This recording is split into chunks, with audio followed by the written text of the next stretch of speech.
What's up, everyone? This is Being Aligned, Episode 1. And today, we're going to be talking about how there are only two emotions in the spectrum of emotions, and why this is important to understand. So, why is there only two emotions, and what are these two emotions? And why is this important to understand? So, there are only two emotions within at least the human spectrum that we are aware of, because of the way that love and fear work. And those are basically what the two emotions are.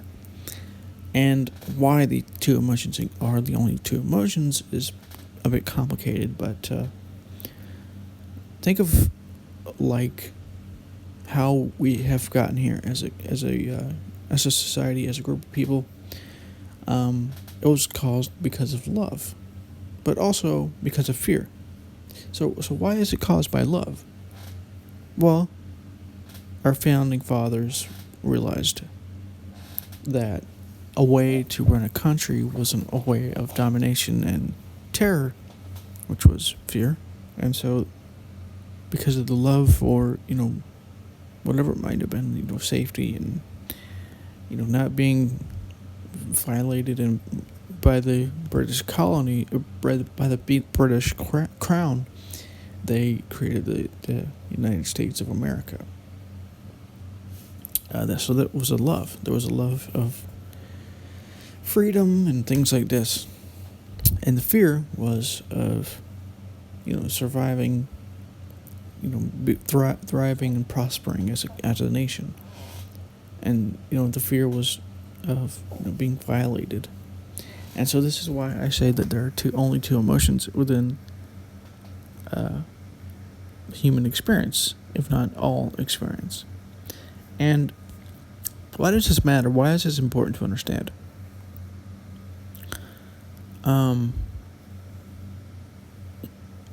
Well, that's a complicated answer, but the reason why it's important to understand this is because if you don't understand these two, this core understanding, well, number one, you won't be able to understand much of how and why people do what they do, and so you're going to be judging them, and judgment is basically a form of concern, and concern is a form of love and fear. So you might be asking, but how is judgment a form of concern? Why are you judging somebody? Why are you judging yourself? Because of concern of, maybe you're undisciplined, or maybe the other person's undisciplined, maybe the person's an alcoholic, and so you judge them because you are concerned about them, or you're concerned about your own beliefs or identity. So it's not necessarily about the person itself. If it's not about the person itself, it's about your identity or your understandings being violated in some way. And so, love and fear are the only engines of human experience. And so when you understand this, you actually start to see that people are, people, and that they believe what they believe because of these engines of experience. And so what I want you to do, because I'm going to be doing these episodes every week, is observing this within yourself, observing what I'm telling you in this episode within yourself in everyday life, to see if I'm right or if I'm wrong. And there's a bit of advice I suppose I can give you on this journey and this level of understanding, is that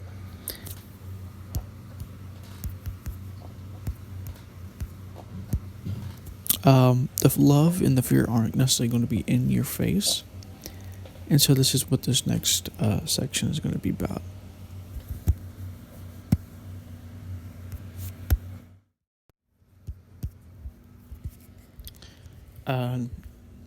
So when it comes to trying to deal with when it comes to trying to understand what level of what mode of existence you're on, whether that's love or fear, there's a couple of things you can kind of do to kind of do this. And I've reached a certain point where I don't really have to do this because I can literally see the fear within even the most subtlest things. And I don't even question, like, I don't even have to ask questions like, oh, how do I find the fear? Is there fear in this emotion?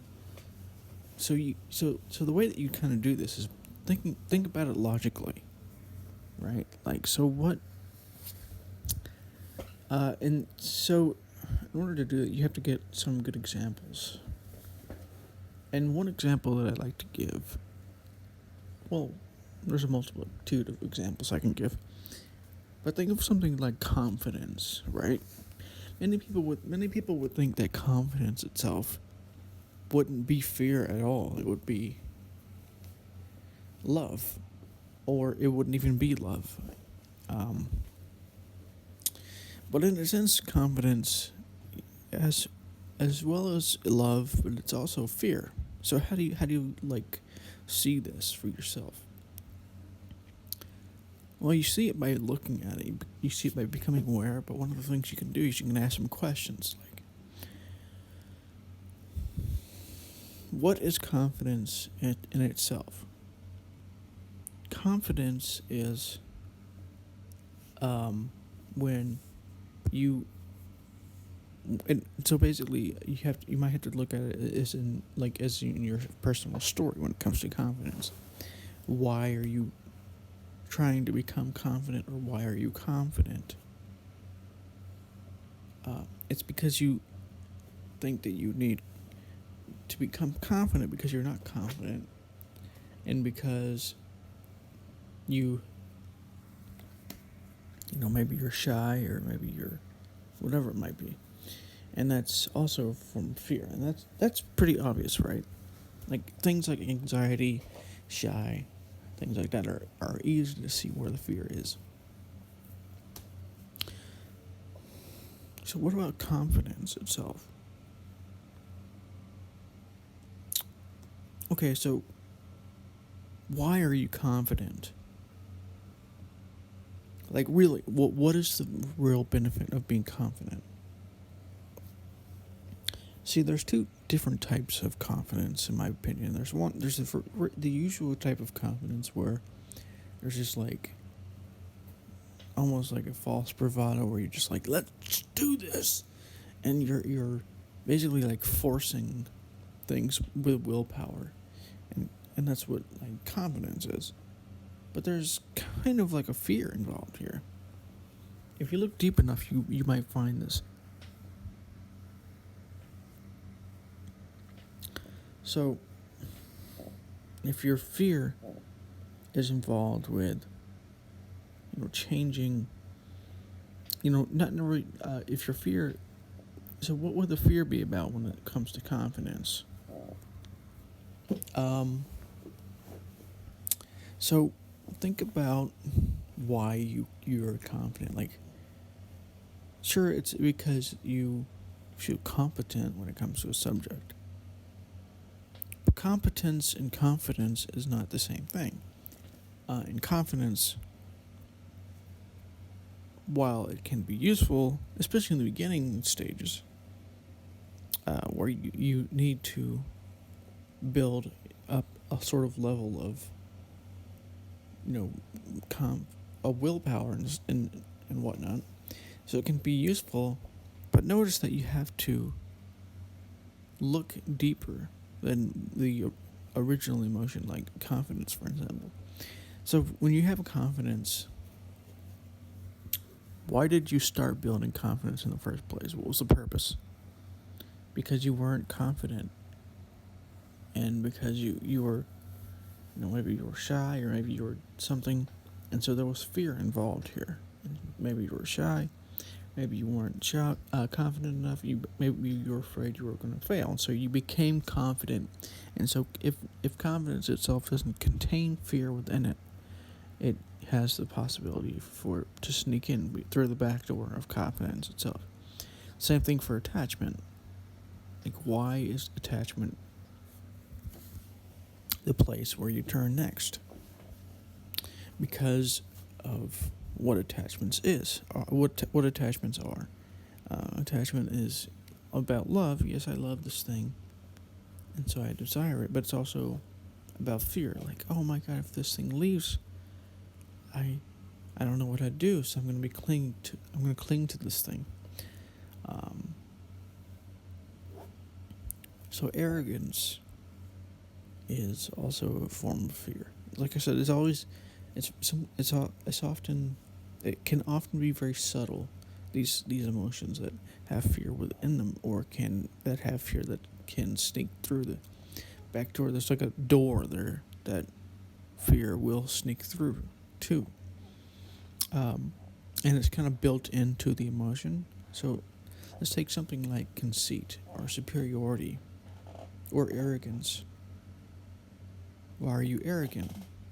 Because you think maybe your arrogance is a way to protect yourself from being vulnerable, and so there might be like an air of superiority there. Why is there an air of superiority? Because you think people are dumb, so there's anger there, and hate for other people possibly. And why is hate there? What is this a project? It's basically what is the cause of this hate, this anger, this whiff of superiority? Well, there could be a multitude of causes, but ultimately it boils down to not being confident enough, or not necessarily not being confident enough, but being knocked down a peg, and so you create this sort of like arrogance, and you even believe in this arrogance, in this confidence, and this superiority, and so confidence, superiority, arrogance, and conceit.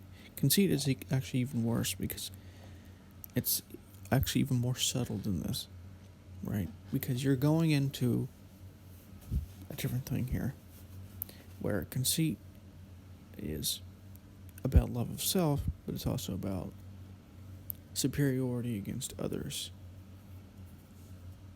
Like, I'm the better person, I'm better than everybody. And so, why is that conceit there?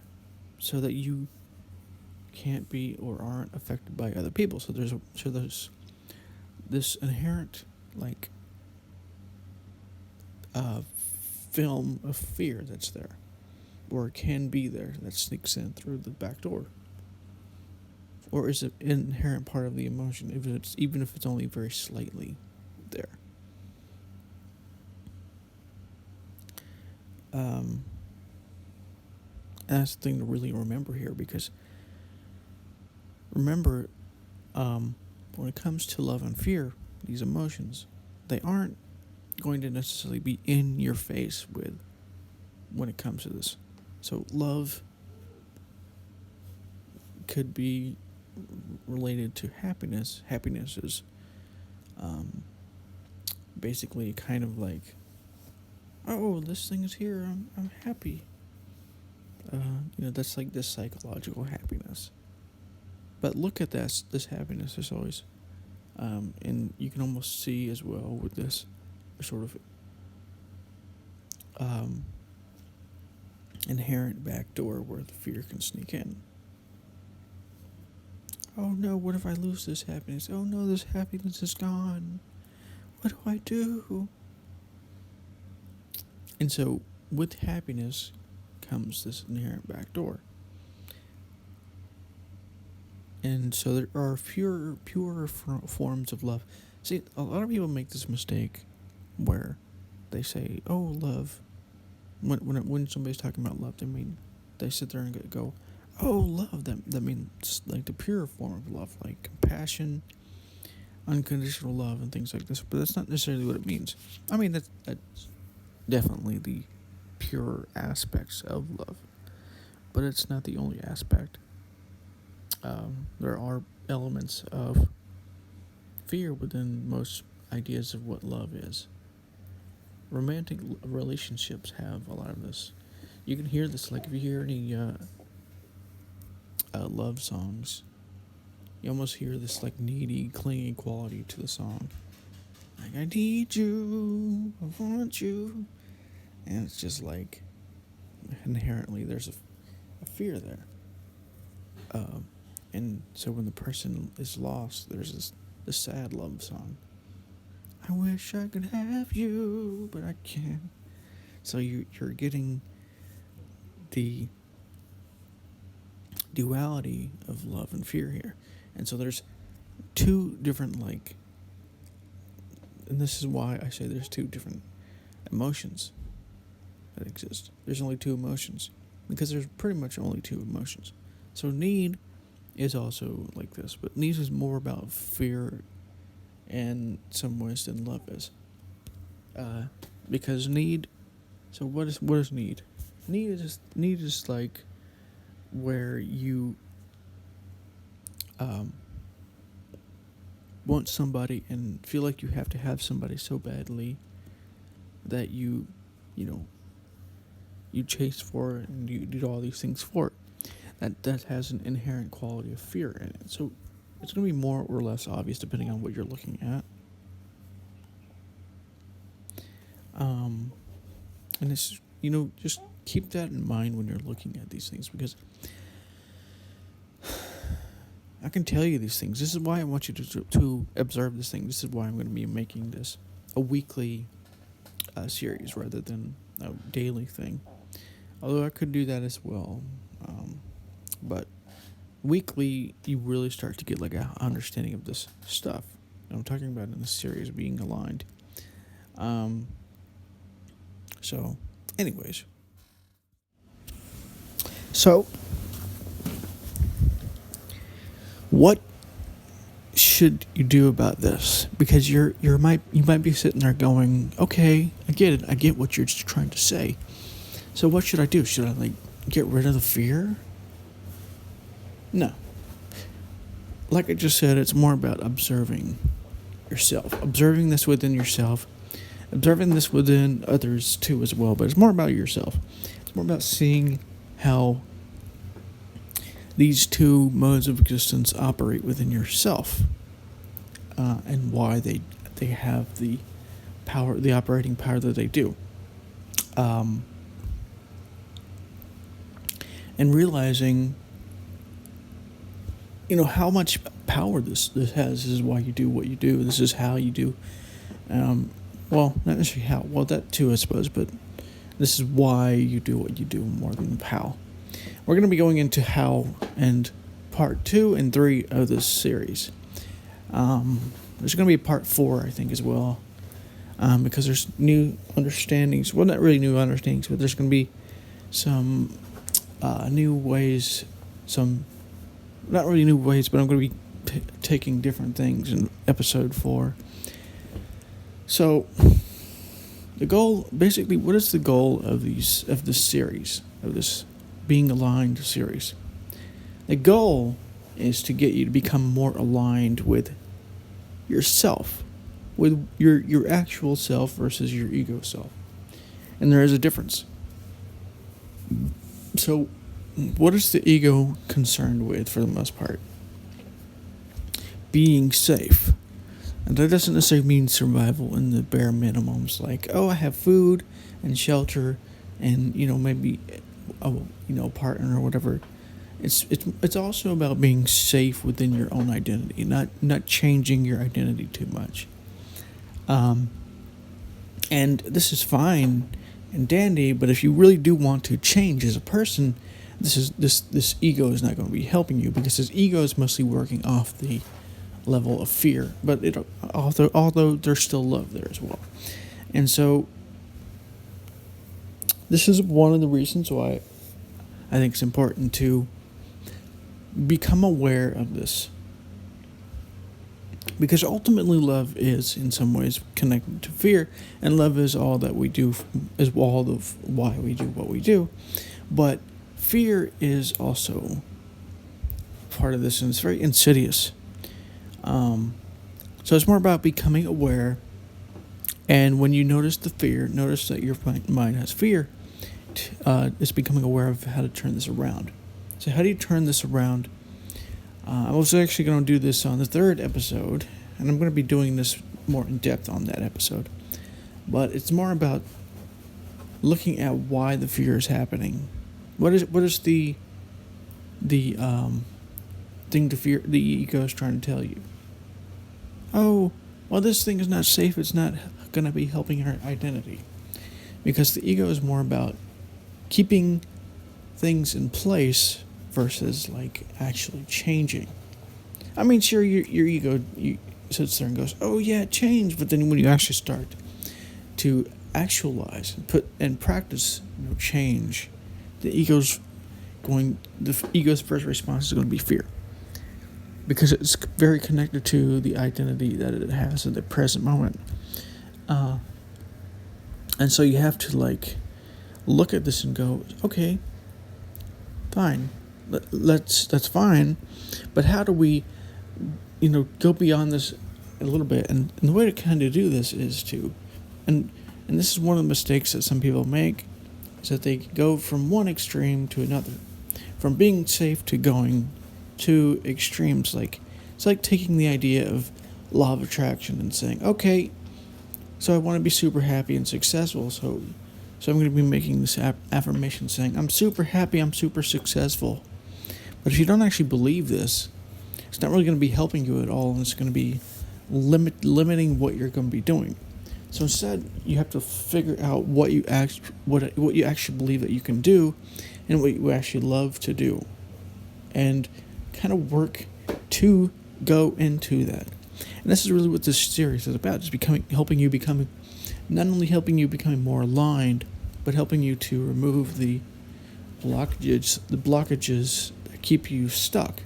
And one of the blockages is what I'm going to be talking about in the next episode, which is going to be next week.